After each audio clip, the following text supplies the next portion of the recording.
Hey there, let's go through what will be covered in this course. For day one, the first two action items are getting us ready for what we need to learn Python. We start with downloading and installing the application we need to learn Python, and there will be a walkthrough for those of you that use either a Windows computer or a Mac operating system. Then we go through Jupyter Notebook, which is the graphic user interface where we write our Python codes. Once we're done with all the setup and house cleaning, then we get into learning Python. We start with what is Python, just get some basic understanding of how we use Python and some of the things we use Python for. Then we talk about data types. We jump into variables. We look at different operators that we use in Python. And then we look at how we use numbers in Python. We start day two with a focus on strings data type. We'll learn how to use string methods and how to use operators with strings data type. Next, we'll learn to use slice to retrieve certain records or manipulate our data.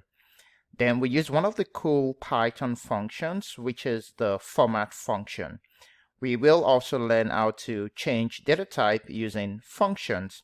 And finally, we use some of what we have learned in our first project, which is to create a bill payment system. For day three, we start with data structures. And the first data structure we're going to learn is list. Then we look at some list methods. Afterwards, we learn control flow. We look at the if statement, while loops, for loops, break and continue statement, and we end the day with another project, which is to create a guessing game. We spend day four learning about more data structures in Python. Tuple and dictionary will be covered. We look at some dictionary methods. How do we create a list inside a dictionary? We will cover that. And then we have our third project, which is to create a concert ticket. The fifth and final day is all about functions. We'll look at more built-in functions, learn how to create our own custom functions, then we'll learn about variable scope and how we pack and unpack data. And that will bring us to the end of the course.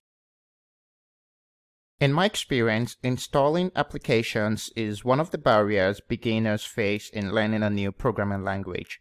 Luckily for us, we won't have that problem. All we need is one simple and quick download and installation.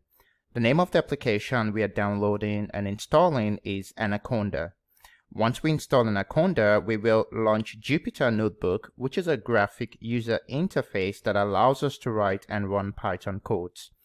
The next video walks you through that installation. You only need to watch the installation video based on your operating system, so either Windows or Mac. From your browser, go to Google and type download Anaconda in the search box. The first link should be anaconda.com with a pathway to individual edition.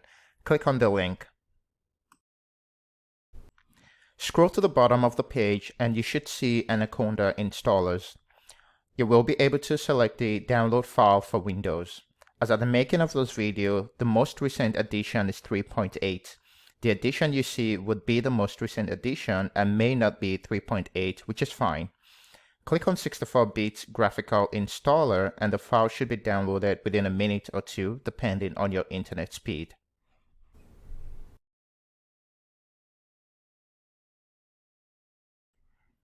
Once the application is downloaded, double-click to run the installation file.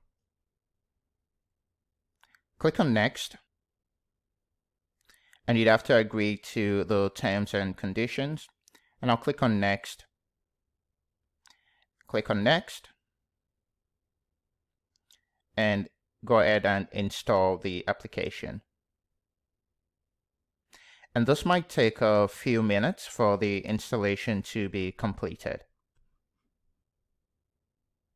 Now we have our installation completed. Click on Next and click Next. And now we can finish the installation. We have successfully installed Anaconda. Now we can launch Jupyter Notebook, which is an application hosted by Anaconda that enables us to write and run Python codes. to launch Jupyter Notebook, click on your Start menu and scroll down to Anaconda. Click on the drop-down menu, and right there you see Jupyter Notebook. I'm going to open that up. And now we have Jupyter Notebook opened. The next thing I would like to do is to pin Jupyter Notebook to my taskbar. That way I can have quick access to Python. Now the next step would be for us to open up a file. Now when you launch a Jupyter Notebook, you won't see all of these files that I have here. That is because I had installed Jupyter Notebook previously and I have all these files. Now next thing is you can click on New, click on Python 3, and this should launch a new file where you can start writing your Python codes.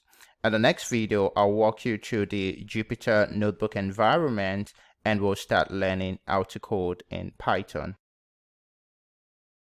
Hey there, in this video, I will walk you through installing Python on your Mac operating system. From your browser, go to google.com and type download Anaconda in the search box. The first link should be anaconda.com with a pathway to individual edition. Go ahead and click on the link. Scroll to the bottom of the page and you should see Anaconda installer. You will be able to select the download file for Mac. As at the making of this video, the most recent edition is 3.8. The edition you see would be the most recent edition and may not be 3.8, which is fine. Click on 64-bit graphical installer and the file should be downloaded within a minute or two, depending on your internet speed.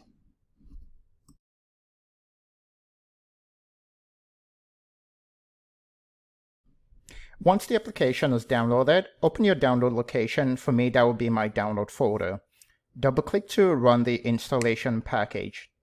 If you get this pop-up stopping the installation, you don't have to worry. All you need to do is to give permission for Anaconda to be installed on your computer.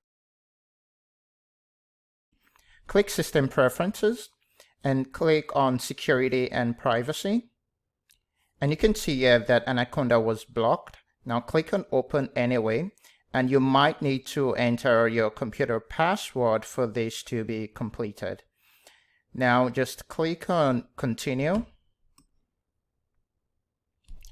And now we can start installing the package. Click on Continue and you'd have to agree to some terms and conditions. Just click on Continue and Continue, and of course agree again. And you have to select a location where you want the application to be installed, and then Continue and Install. And this might take about 2 to 3 minutes for the installation to be completed. And if you get a pop-up, just click OK.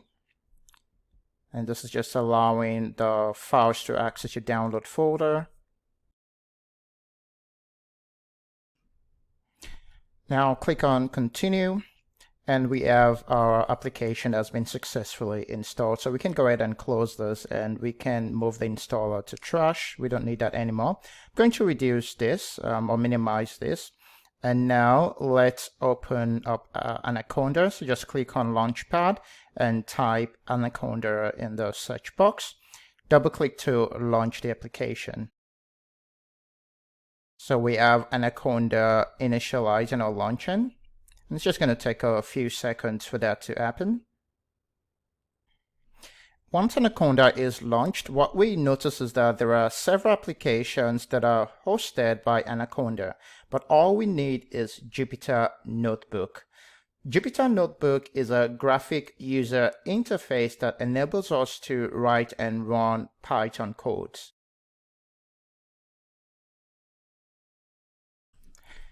We now have Jupyter Notebook launched, and the next thing I would like to do is to dock Anaconda. That way I can quickly access Python.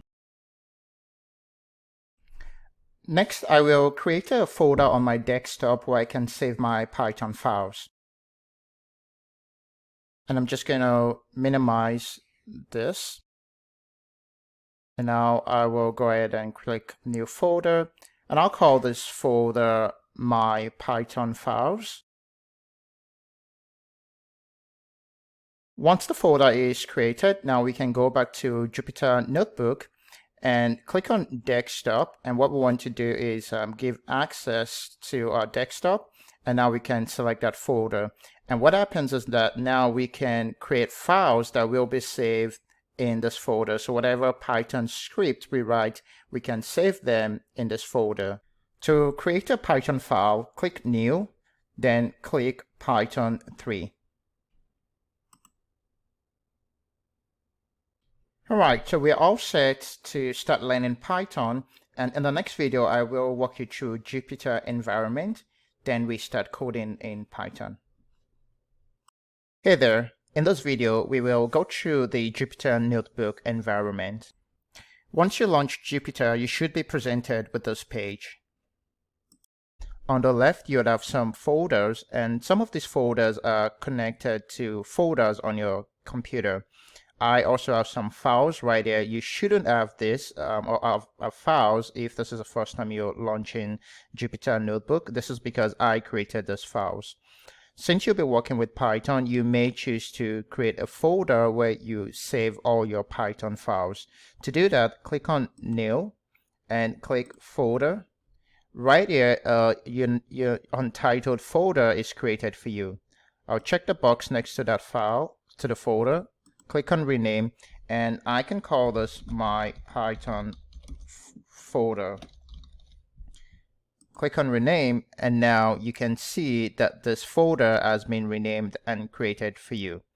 To create a file, a Python file, we can go inside of this folder, and now we can have all our Python files stored inside of this folder. To create a new Python file, click on New, click on Python 3, and the new page will be launched, which will be a new file. And this is where we write our Python codes. We have some menu at the top that drops down. We have some shortcuts, and we have a cell, and this is typically where you would type your Python codes. Let's go through some of the drop-down menu. When you click on File, we have so right here we can also create a new Python file. We can open an existing one, make a copy, save, and rename. And what we can do is we can choose a name for this file. Let's say we can call this my first. I'm just going to call this my first script. When you click on rename, you see that that name changes. We can also create or choose a name for the file by clicking File, and right now, because it's named, we can just click on Rename, and if we want, we can call this let's say my first Python code, and then click on Rename. If we click on Edit, within Edit we can cut a cell, we can copy a cell, we can merge a cell, and again there's a bunch of things we can do right here. And on the view, this helps us to toggle the headers. And if we click on Insert, we can insert a cell above or below. So if I click below, you see a new cell is inserted. Let's say I'm gonna write 1 + 2. Now, if we want to execute this query or this expression, there are a couple of ways we can do that. We can either click on Run, which gives us the answer 3, or let's say 2 + 4. I can also enter Shift, so press Shift and Enter on your keyboard, and that runs that cell. So either you use the run icon right here, or you can use Shift and Enter on your keyboard, or Command Enter on your keyboard. And of course, we can also run the cell by using this drop down, but of course this would be faster, or just entering Shift Enter on your keyboard. Kernel is an important menu because sometimes if you accidentally run the wrong code, or you make certain changes within your code, it could crash Jupyter Notebook, And what happens is that you may notice that Jupyter is non-responsive, or it takes longer than usual for a code to be executed. You can refresh Jupyter Notebook by restarting kernel, and all you need to do is click on kernel, and you have the option to simply restart. You can restart and clear the output. You can also just restart and run all the cells. So anytime you notice that nothing is happening within your Jupyter Notebook, simply go to kernel and restart Jupyter Notebook. If we look at help, this will, if you want to learn some of the keyboard shortcuts, you can click on this option. So you have all those different options for you to learn about Jupyter Notebook. And now one shortcut I would like to also show you is earlier on we saw how to insert a new cell above or below. You can also use a keyboard shortcut to do that. For that, first press escape on your keyboard, and what happens is that you see that this color changes to blue, which is a command mode. Once we are in the command mode, if you want to create a cell above the cell, all you need to do is enter A on your keyboard, and a new cell is, and that might not be clear now, but I'm just going to copy this and paste this again. So let's say we want to insert a new cell above. We just we press escape to go to the command mode, and when we press A, now we can see that a new cell has been inserted above. If we want to insert a new cell below, again we click escape to switch to command mode, and now we press B, the key B on your keyboard, and a new cell is inserted below. Another thing I would like to show you is, if you look at this box, it shows you that we're right now in a code mode, which means we are typing whatever is in the cell is expected to be a code. Well, there might be times that we just want to type a header. I might want to say, and I'm just going to type some random, so my first Python. And right now, if this is not a code, I can change this to Markdown. And what happens is that Python will not interpret this as a code. So you can sort of use this as a header, if you will. And now if you want to then write something which is a code, then all we need to do is switch this to code, which it is now. Jupyter Notebook automatically saves your script, so you, for the most part, won't have to worry about saving your script once you type any code. But you can always click on the save icon to do that. To close Jupyter Notebook, all you need to do is click on File, and you can click Close and Alt, and that closes that file. You can return to the main screen by clicking on the link to root folder, and this brings you back to the main folders, or to the main screen. In this section, we talk briefly about Python, what it is, and some of the different ways we use Python. Python is one of the programming languages used for data analysis, which means we work with different types of data. To achieve structure and efficiency, data are categorized into different types based on specific attributes. We will talk about some of the data types we have in Python. Also, we will create and use variables which are important in Python. Python is a general purpose high-level programming language, and what that really means is that Python can be used for a wide variety of functions.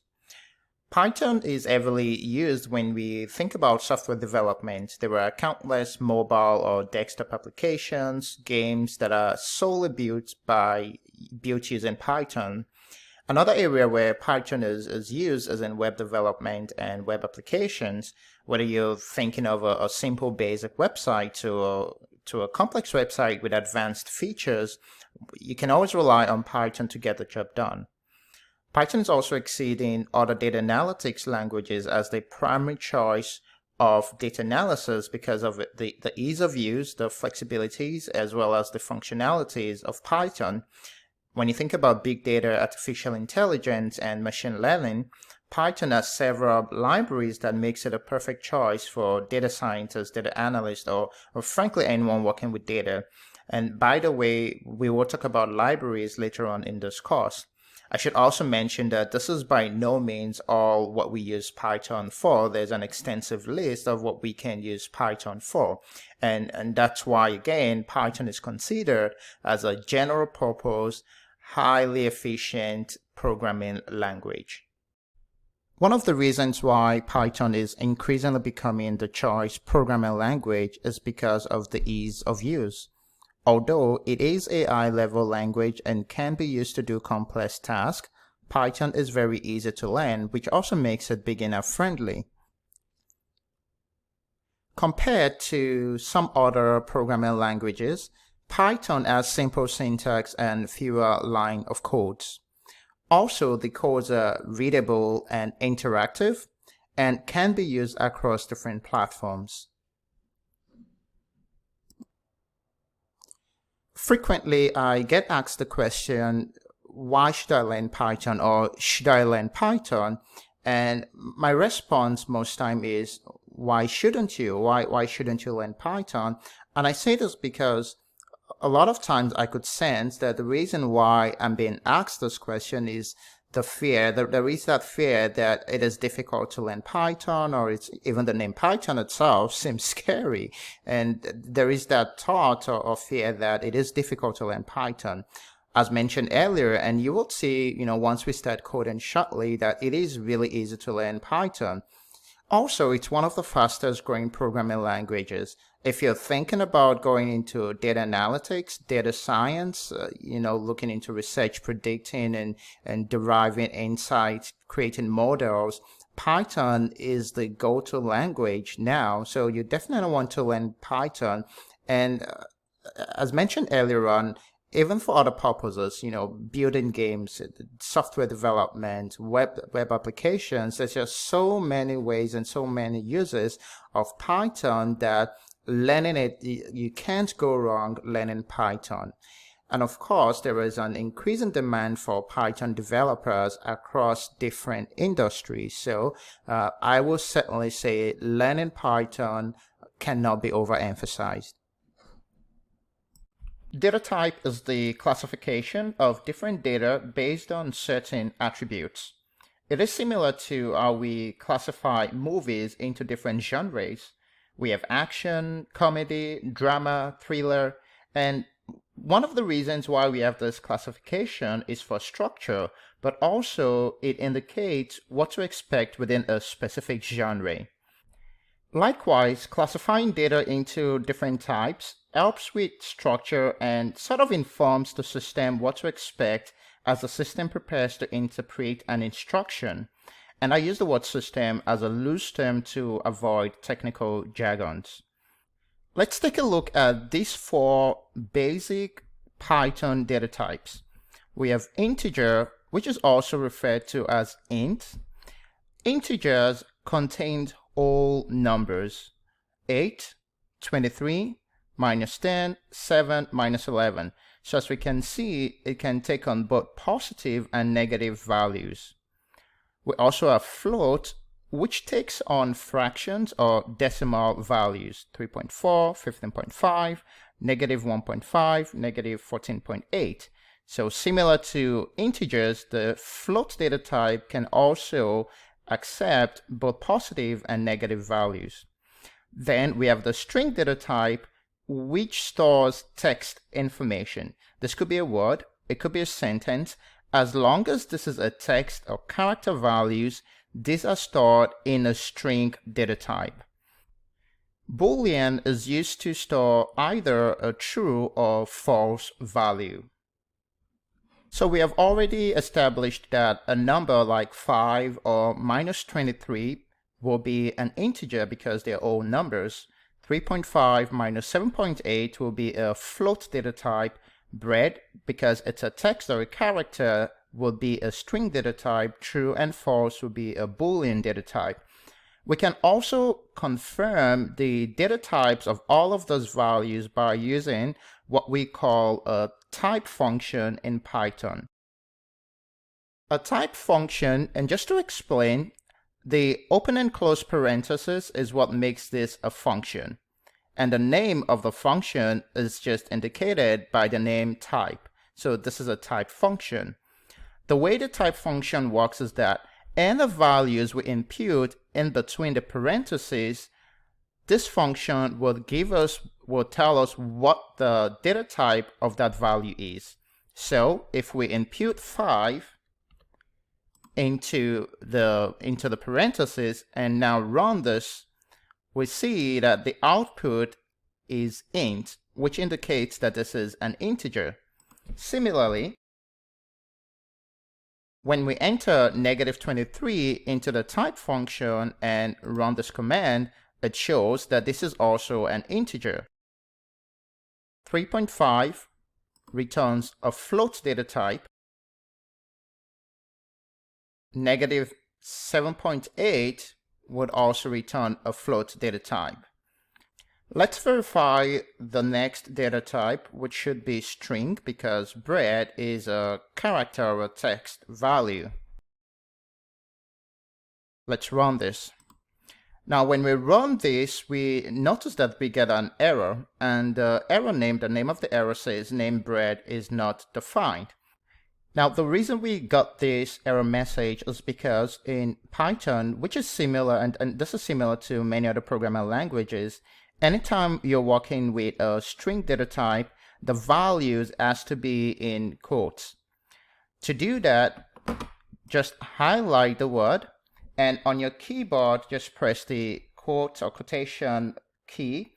And in most keyboard, that should be 2 keys away from the L key, so next to the semicolon. So you just need to press that once, and now we have our word embedded in a single quote. And I'll do the same thing with the function. And let's go ahead and run this now. So we get our result. Now it tells us it's a string data type. So it doesn't really matter if we use a single or double quote, as long as we embed our values inside of a quotation mark, then we are fine. I will insert a new cell just below this cell, and I'll just click on the escape to go into a command, and then B for below to open a new cell below.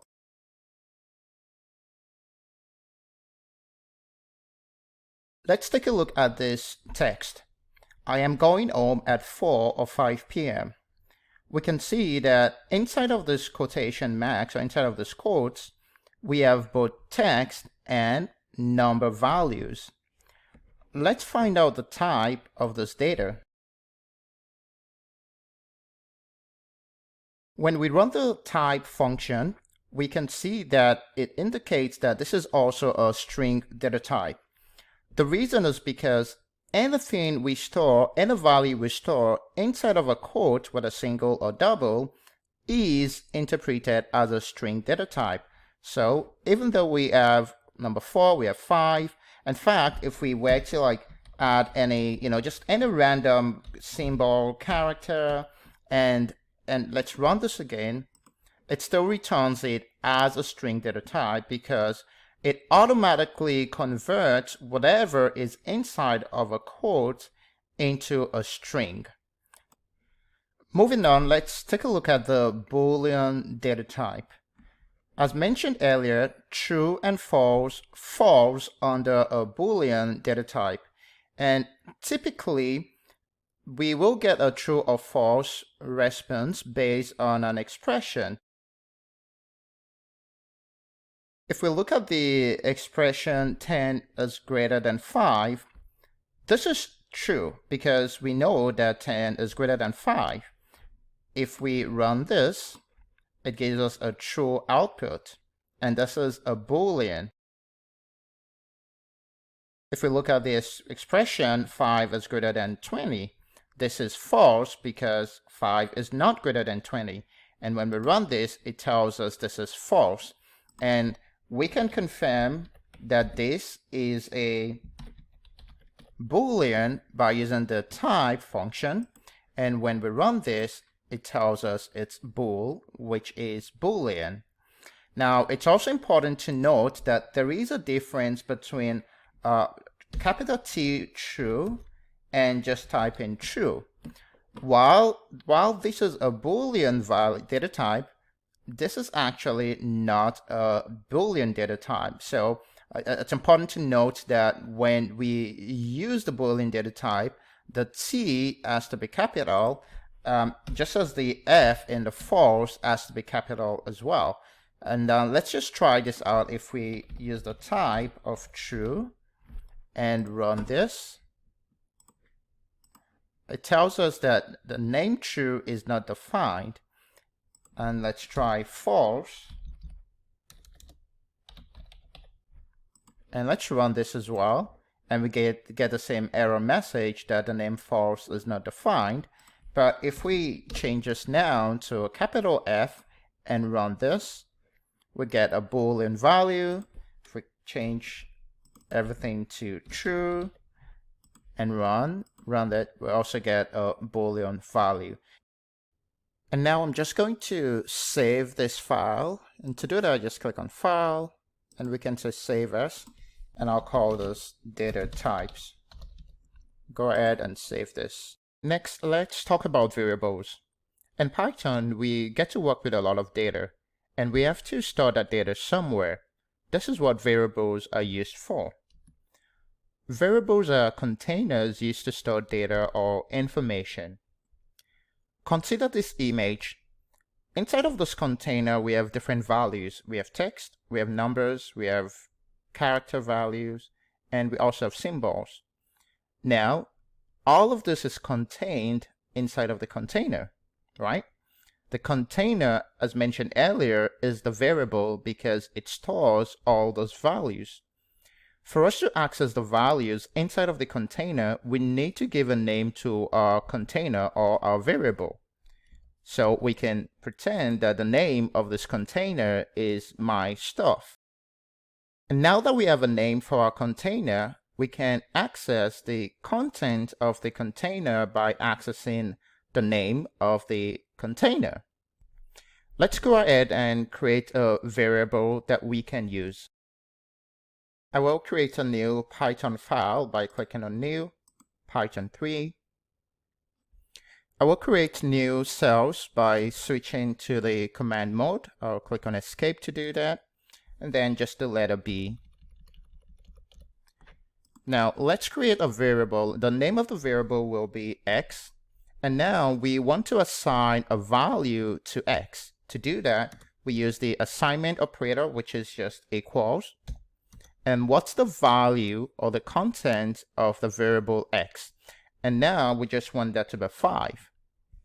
Let's go ahead and save this by just entering Shift Enter.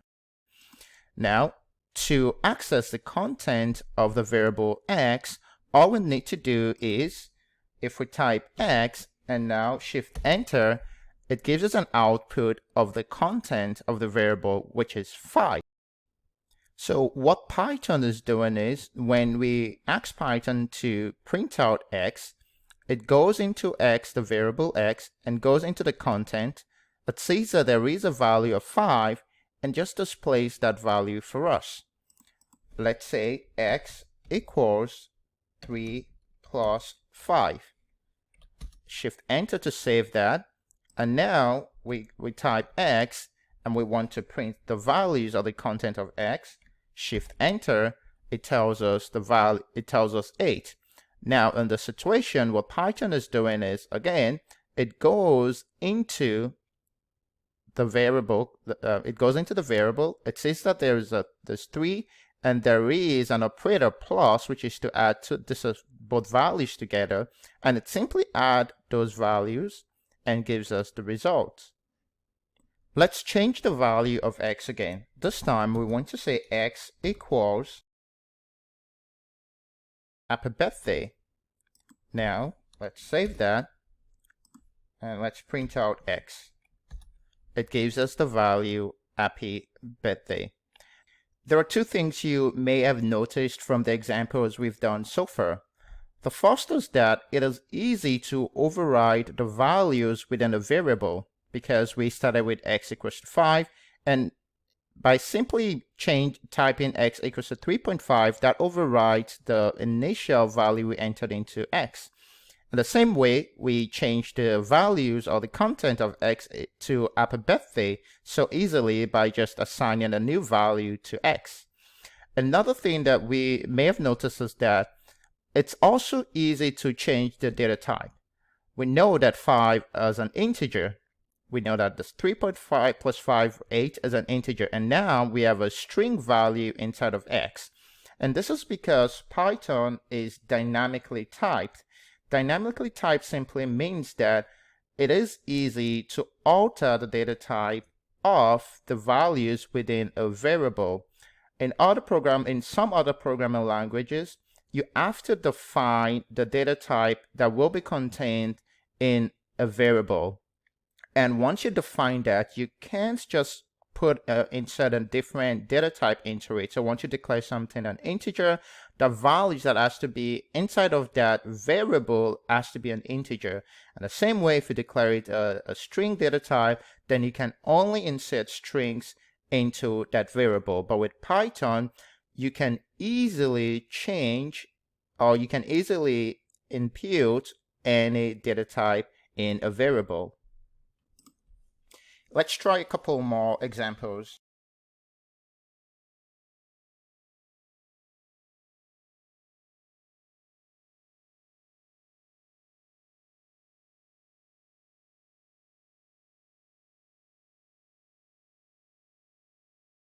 All right, so we have this variable first value, and inside of first value, we have the expression 20 plus 30.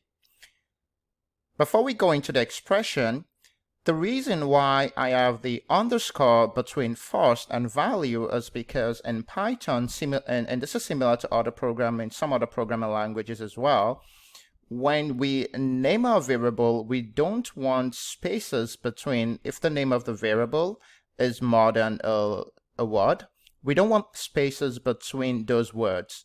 To avoid that, all we need to do is we have an underscore, sort of like joining both words together. Now that we understand the reason for the underscore, let's go back to the expression. So if we choose to run this expression, we know that Python will go inside of this variable. It will see this expression. It does the calculation, 20 plus 30, and essentially it just stores the value of 50 inside of the variable. Let's request Python to give us the values within first value, or the content, right? So I'm just going to type first. And when we run this, it tells us it's 50 because it does the calculation. Same thing when we go to second value. We get the value, we get 40. For the third variable, total value, we have the expression first value plus second value. Now, when we ask Python to give us the result or the content of total value, what Python does is it recognizes first value. There is a variable called first value. Now, when it goes into first value, it sees that there is a value of 50, right? So it substitutes this with 50. And then for second value, it does the same thing. It looks at second value. This expression has been taken care of. We have 40. And now it's going to substitute second value with 40, and then just gives us the result, which will be 50 plus 40. And now we have the sum of first value and second value. We can see how easy it is to create variables by simply declaring the name of the variable, in this case x, and also to assign values inside of the variables. We can also see that it is easy, instead of using the content of the variable, in this case 80 minus 40, we could have easily just, asked Python to do that calculation for us.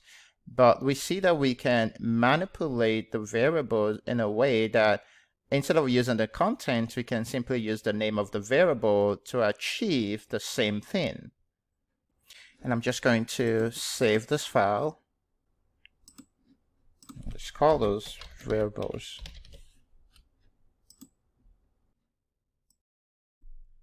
In this section, we will look at some of the common operators in Python. But first, what are operators?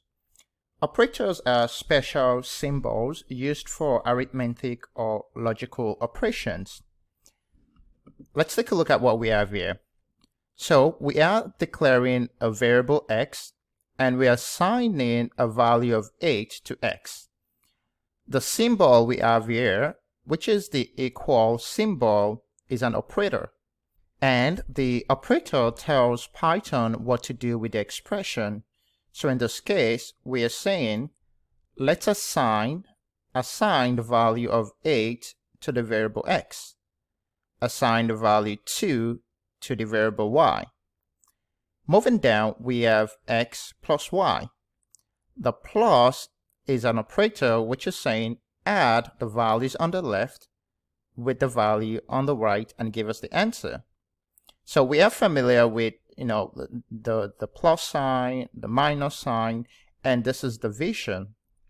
So let's go through this one at a time. X plus y, we know the value of x is 8. So this will be substituted with 8. The value of y is 2, and this is 2. When we run this expression, we get 10 as the output. We have 8 minus y, x minus y. We know x is 8, y is 2. When we run this, we get 6. And just before we go further, it is advisable that when you use the symbols or the operators, you sort of want to have a space between x, the symbol, and y. We can definitely do this, and this would work fine as well. And we're going to rerun this again. But it's sort of like cramped together. So you really want to have a space because it makes the code look clean, right? So the next one is x. We have the / symbol, which denotes division. So x divided by y. So we have 8 divided by 2. We get 4.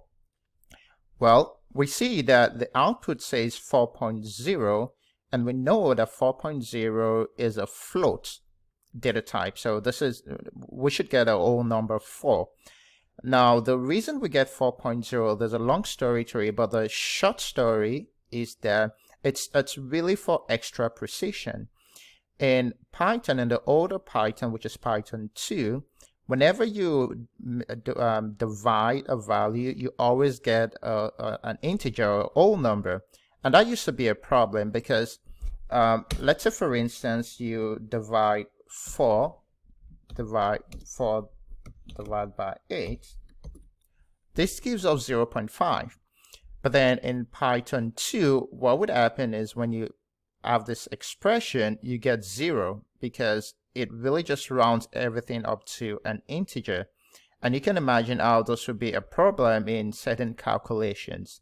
So what Python did in Python 3 is to change that. So whenever you have a division in Python 3, you get a float data type, just to give you that extra level of precision. So I'm just going to delete this, and we can run this again. So and a / is the key, the question mark key on most keyboards.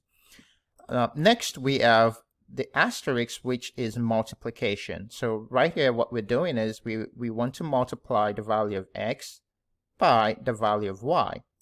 When we run this, we get 16. The next operator is one that most of you may not be familiar with. So we have the expression x star twice y. Now we know the star is for multiplication. And we know that x multiplied by y gave us 16, so this cannot be the same as this, right? This is what we refer to as power of. So this expression is saying x to the power of y. And what that really means is that we want to multiply x by itself. We know that x is 8, so we're saying we want the power of 8 to 2 because we know y is 2. So we're saying multiply x by itself twice, and that's really just 8 multiplied by 8. If we run this expression, we get 64. Just to make it clear, what if we say, let's say 2 to the power of 4? So what we're saying is we want to multiply 2 by itself 4 times. So that'll be 2 multiplied by 2, multiplied by 2, multiplied by 2, and that gives us 16. Another one we may not be familiar with is this percentage sign, and this is called modulo. And I'm going to run this first and explain as well. So when we run this, we get 0. We know x is 8 and y is 2. So this is not division, because if we were dividing, we'll get 4. Modulo is used to find the remainder after a division. X is 8, y is 2. When we divide 8 by 2, there is no remainder, so it's 0. But assuming we want to, let's say we divide 5 modulo 2. So we want to see how many times does 2 goes into 5. We know that's 2. But then we have a remainder of 1. When we run this, we get 1. So 5 modulo 2 is 1. Let's try another example. We know that 10 is divisible by 4 twice, but there will be a remainder of 2. So 10 modulo 4 is 2. The next operator we have is the greater than, and we have used this in the past. And all what the greater than operator is saying is, look at what's on the left. Is it greater than what's on the right? If the answer is yes, then that's true. So when we run this, we get true because 8 is greater than 2. And then when we look at this, x is less than y. We know this will give us false because 8 is not less than 2. And as we know, the value we get from this expression, true, is a Boolean data type, just as the value we get here, the false value we have here, is also a Boolean data type. There's one more operator I would like to show you, and that's the equality operator. I'm going to write it out first.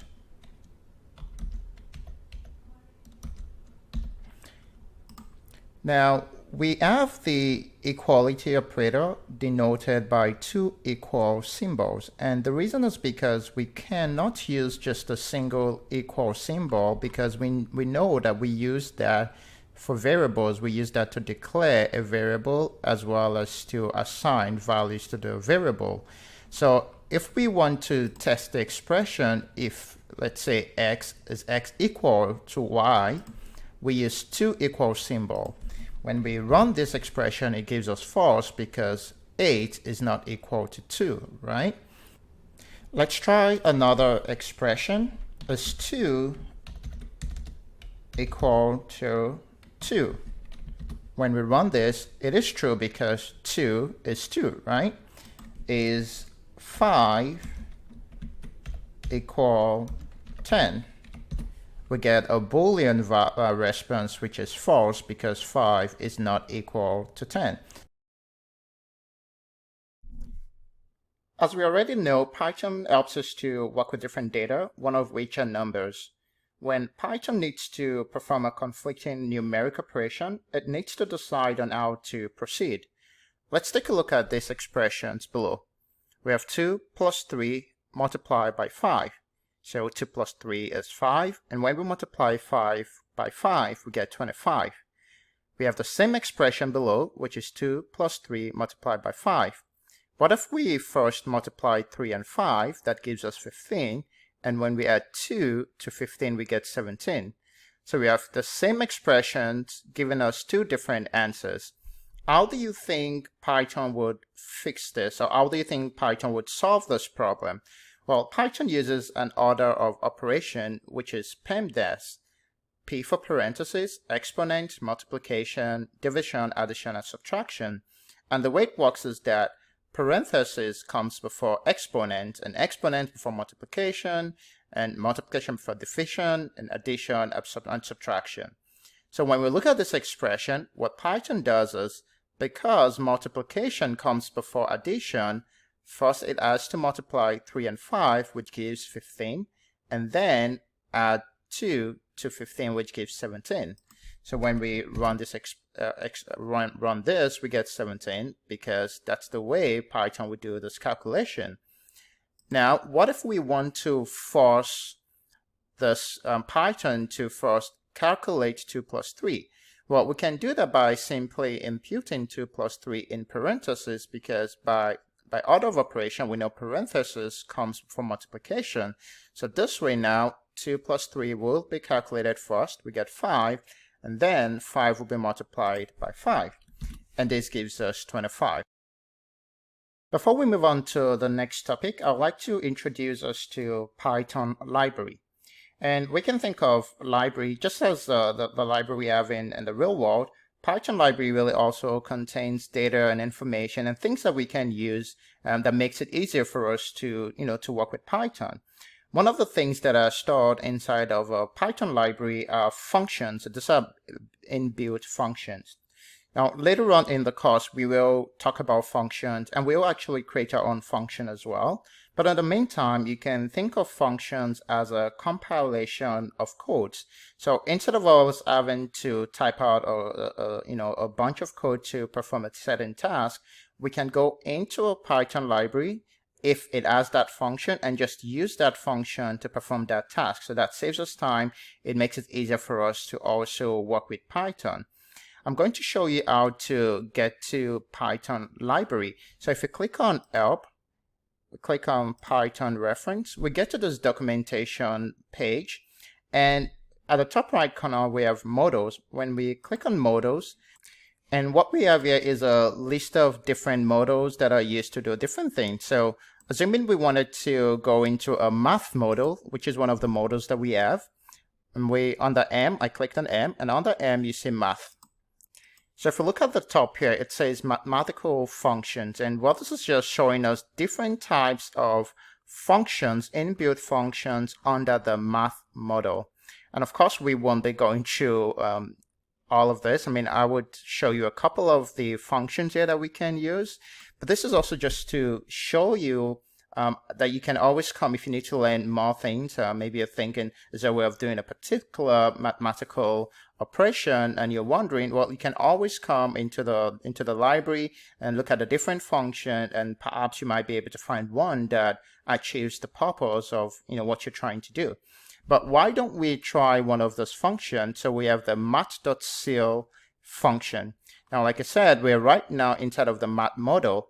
Now, each of these different functions are also called methods. So to use this function, so I'm going to switch back. Now, in order to use one of the functions inside of a model, the first thing we need to do is to import that model. To do that, all we need to do, and we would have to put, I'm going to insert a cell above, because we need to import the model, and all we need to do is type import math. And then when we're going to run that, and that imports the math model. And typically we would have to type this at the first cell within our file. Okay. Now let's take a look at how the math.ceil function works. Consider this value 5 divided by 3. All right. When we run this, we get 1.66. What if we want to round up this value to the next whole number? So instead of having 1.666, we don't want the decimal, we just want this value to be rounded up to the nearest whole number. We can use the math.ceil function to do that. So let's type math.ceil, and then we open our parentheses. And what we can do is we can just impute, instead of we don't have to impute this value. We definitely can do that, but we can just impute this expression inside, and when we run this, it gives us 2, because by rounding up 1.6, it rounds it up to 2. Now, what if we want to round down? Instead of rounding up, we want to round down. Well, we have another function for that, which is math.floor. So let's try math.floor. And then we have 5 divided by 3. Now, when we round this down, we get 1, because when we round down 1.66 to the next whole number, that will be 1. Why don't we try one more model? So let's go back, and I'll just click on models to get us back to models. And there's another one, and we'll click on R, and I want us to click on random. So this is the random model. And we can see here, it generates pseudo-random numbers. Now, when we scroll down, we see the different methods. We have random.seed, random.getState, and we can scroll further down because we have like other functions for integers, which is really what I want us to try. We have random.randRange. And what this does is that it returns a random number within a range of numbers. If we look at the function, it has a start, a stop, and a step. The start is which number do we want to start from. The stop is what's the end number. So let's say we want a range of numbers between 1 and 10. Then 1 will be the start value and 10 will be the stop value. The step is now we want random numbers to be generated. Do we want it to be in steps of 2? Do we want it to be just in steps of 3 or 4? So the step is optional. We don't have to include it, but if that's something that we desire, we can do that. So let's try this out. So again, because we're going into another model, which is the random model, right? We need to import that model as well. So I'll type import random, enter. So now let's say we want a range of, we want to generate a random number between, let's say between 1 and 10. So we have the name of the model, which is random. And what's the method? It's the randRange. So what's the value? Where do we want to start from? Let's say we want to start from 1.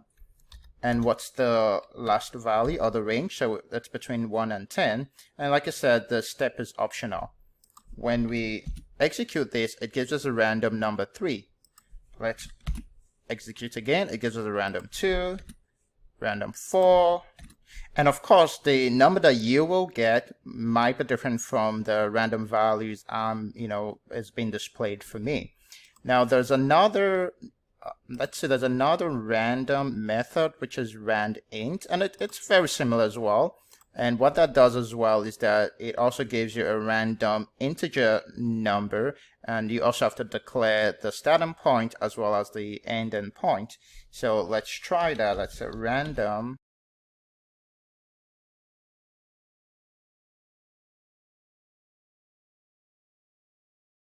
So now when I enter that, I get 28, 33, 50, 21. So I'm thinking, why don't we play a game using what we have learned so far in Python? Now this would be a very simple, basic game, nothing complicated.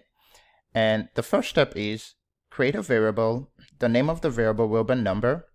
And then randomly assign any number between 1 and 50. So all you need to do is just select any number you wish from 1 to 50 and assign that value to the variable number. What we're trying to do is we want Python to randomly select a number. If the number that Python randomly selects is the same number you choose, then you win.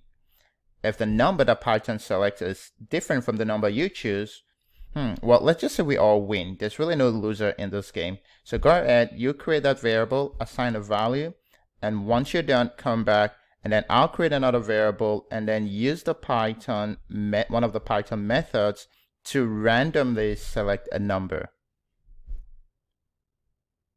Okay, since I'll be a part of the game, I will also create a variable called number. And for me, I will randomly, or let's just say I'll choose the number, I'll choose the number 31, okay? And then just enter to save that. Now I will create another variable, and this time I'll call this variable lucky number. And this would be the number that Python would randomly select. So now I'll use the random model, right? And all I have to do is type random, and let's use the Randint method. And Randint is just random integer, right? So Python is going to select a random integer between 1 and 50. Okay. All right. So in the way this works is that once Python selects the random number, it saves it inside of this variable called lucky number. All right. So I'm just going to enter to save that. Now all we need to do is type lucky number, and once we run this, a random number will be generated. All right, so are we ready?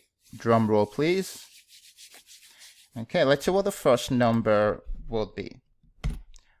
Wow, the first number is 2. Is there anyone with a number 2 out there? If there is, you must be a genius. Congratulations. We have 2 more trials, and I'm just going to copy this. And let's just paste this. Okay, so let's try one more time and see what value will be generated. The second number is 20. Anyone with a lucky number 20? Okay, and by the way, before we roll it the third time, it is possible that the same number is generated again. Now, there's a way to go around that, but that's a little bit more, it's not a beginner level. You need more knowledge of Python to be able to do that. All right, so let's roll our number one more time. Okay, so let's see what number is generated, and I have number 4. Well, it looks like I'm not so lucky because I chose the number 31. So the 3 numbers we have is 2, 20, and 4. And like I said, you might have different set of numbers. All what this game is about is just to test your knowledge in what we've done so far. By playing this game, you've been able to, you created a variable, you assigned a value to that variable, and now we used one of the methods in the Python library to generate random number, and we use the random model, and within the random model, we use the Randint method.